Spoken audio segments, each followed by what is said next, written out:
Viewers பாருங்கள், சொரைக்காய் பொடியெலாம் செஞ்சு சாப்பிட்ருக்கீங்களா என்னன்னு தெரியல. நான் செய்கிறேன் பாருங்கள்.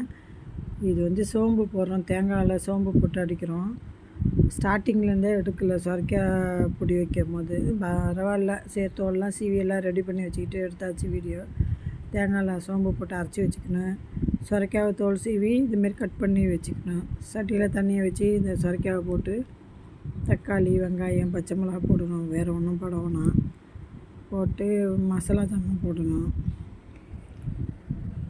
ஊருக்கு போயிருக்கும் போது இறா வாங்கிட்டு வந்திருந்தேன். அதை தோல் நீக்கி உப்பு போட்டு அவிச்சு கொண்டுட்டு வந்து வச்சுருந்தேன். புலவெல்லாம் ஆசைப்பட்டுச்சோ. எங்கள் பாட்டி எங்களுக்கு செஞ்சு கொடுத்தாங்க, என் புலவலுக்கெலாம் அவங்க பாட்டி செஞ்சு தரல அப்படின்னு என் பையனுக்கு விளையாட்டாக சொல்லிகிட்டு இருந்தாப்புல. சரி, என்ன பெரிய இதாக நான் செஞ்சு தரேன்ப்பான்னு சொல்லிட்டு செய்ய ஆரம்பித்தேன். இது மஞ்சள் போடுறோம், அப்புறம் கொத்தமல்லி தூள் கொஞ்சம், அப்புறம் கொத்தமல்லி தூள், மஞ்சத்தூள், கொஞ்சம் மிளகுத்தூள், கொஞ்சம் ஜீரகத்தூள், கொஞ்சம் மிளகாத்தூள், எல்லாம் தேவையான அளவு.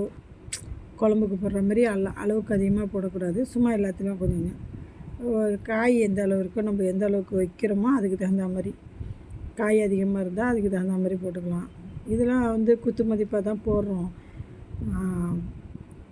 இது உப்பு போட்டாச்சு. உப்பு போட்டு எல்லாம் கலக்கி விட்டு, ஏன்னா இதுக்கு இன்னும் வேலை இருக்குது, அதனால் கொஞ்சம் காரம் தூக்கெல்லாம் இப்போ போட்டால் தான் எல்லாம் போடும்போது கரெக்டாக இருக்கும். இது வந்து அரிசி மாவு.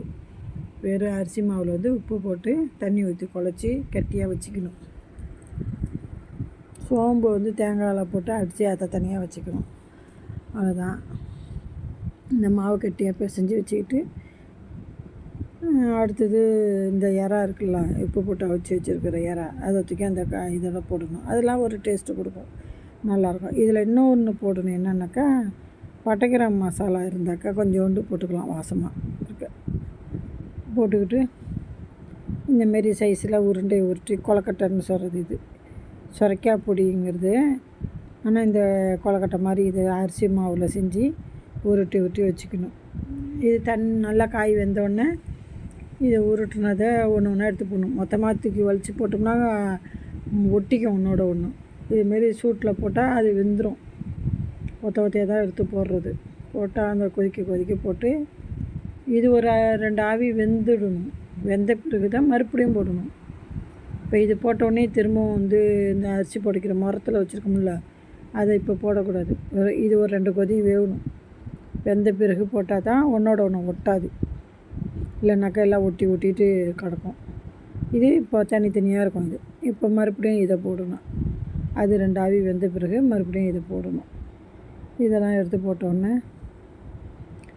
சிலருக்கு அந்த கூழ் மாதிரி அள்ளி குடிக்கிறதுக்கு சாப்பிட நல்லாயிருக்கும். சிலருக்கு இந்த கொலக்கட்டை பிடிக்கும். எல்லாமே சாப்பிட நல்லா தான் இருக்கும். அரிசி மாவு கொலக்கட்டையும் நல்லாயிருக்கும். கொஞ்சம் சின்னதாக போட்டுக்கிட்டோம்னாக்கா எடுத்து சாப்பிட வெந்திருக்கும், நல்லா சாப்பிடவும் நல்லாயிருக்கும். கத்திரிக்காயும் நல்லா குழவா, நல்லா சொரைக்காவும் நல்லா குழவா கொழுப்பு மாதிரி நல்லா சாப்பிட்டா இருக்கும். வெந்திருக்குதுல்ல, அது பேர் சொரைக்காய் பொடி. இந்த பொருள் தான் போடணும்.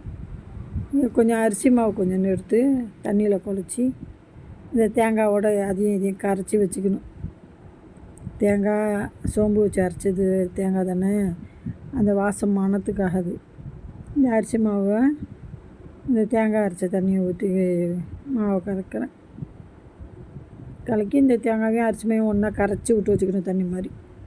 அது உருண்டை நல்லா வேகணும். உருண்டை போட்டோம்ல கொலக்கட்டை மாதிரி, அது வெந்த பிறகு ஊற்றி இது கொதித்த பிறகு எடுத்தது இடையில போட்டு கிண்டிக்கிட்டே இருக்கணும். கை விடாமல் கிண்டுனா தான் இதுமாரி கூழ் மாதிரி வரும்.